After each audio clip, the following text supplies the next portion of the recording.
पार्वती ने महादेव जी से 7 वचन ले लिए, पार्वती जी से भी वचन मांगे। तो महादेव जी कहने लगे आप हमें 7 के दौड़ाई 10.5 वचन देंगी तो हम आपको बामांग ले सकते हैं। पार्वती जी बड़ी चतुर थी, कहने लगी महाराज हम तो अबला हैं। अबला का अर्थ होता है जो दूसरों पर आश्रित रहे। बचपन में कन्या अपने माँ बाप पर आश्रित रहती है, युवावस्था में अपने पति पर आश्रित रहती है और वृद्धावस्था में अपने बच्चों पर आश्रित हो जाती है। सती जी पार्वती जी चतुर थी, कहने लगी महाराज आपने 7 वचन दे दिए, अब आपके आधे उनकी मालकिन हम हो गए, तो 7 के आधे 3.5 वचन हम आपको दे सकते हैं। तो वर महोदय कन्या से पहला वचन मांग रहे हैं कि उद्याने मद्यपाने च पितागह गमनेन च आज्ञा भंगुन कर्तव्य बर्वाक्य चतुष्टकम। उद्यान नाम जंगल में, बाग बगीचे में, एकांत स्थान में, अर्धरात्रि के समय अच्छे कुल की स्त्रियों को घर से बाहर नहीं जाना चाहिए। ये इनका पहला वचन है, बेटा ध्यान से सुनो।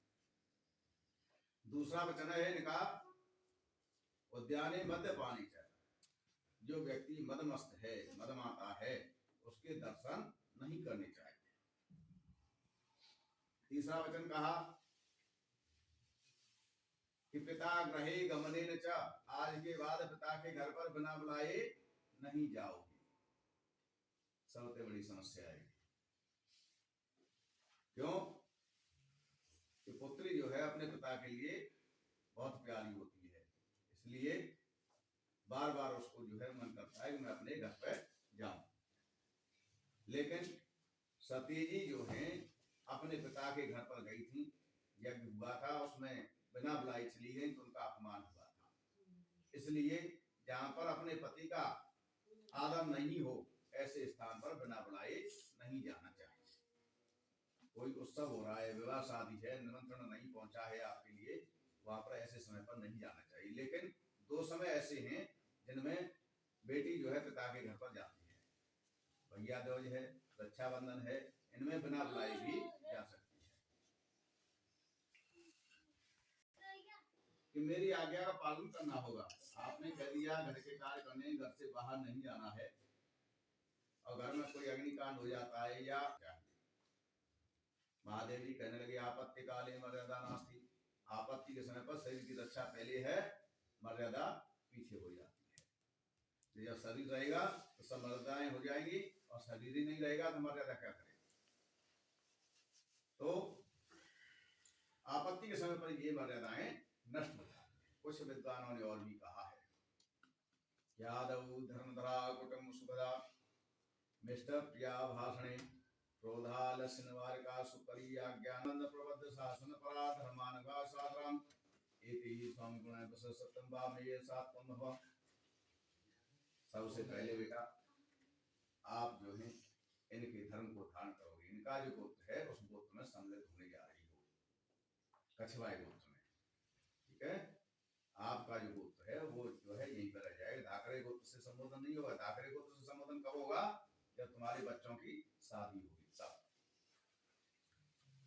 आदव धर्मधरा कुटुंब सुखदा, ये करें कि हमारे परिवार को, कुटुंब को कैसे सुख प्रदान करोगी?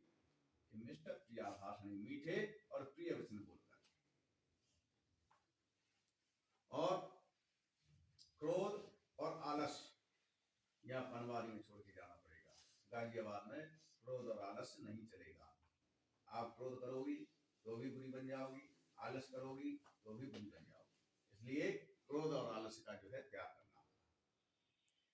क्रोधालस्य निवारका सुपरि आज्ञानुगावर्तनी, हमारे जो बुजुर्ग हैं उनकी आपको सेवा करनी होगी। ऐसा नहीं हो कि मेरी तो बात माने और हमारे बड़े बूढ़े में सेवा नहीं कर सके, उनको सिंह दिखाना, ऐसा नहीं होना चाहिए। उनकी भी सेवा करनी है। शास्त्रानंद प्रबद्ध शासन परा, जो वेद के अनुसार रीति रिवाज है हमारे यहाँ की, उस रीति रिवाज से चलना होगा। यहाँ की रीति नहीं चलानी है, बनवारी की।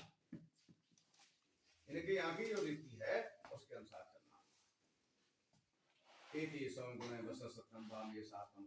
अगर आपके अंदर अगर ये सभी गुण हैं तो बेटा आप इनके वामांग जा सकते हैं।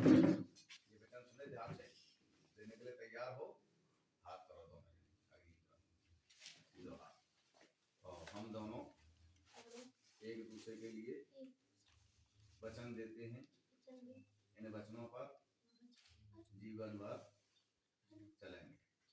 जिस तरह से ध्रुव अपने स्थान पर अटल है, इसी तरह हम दोनों अपने अपने वचनों पर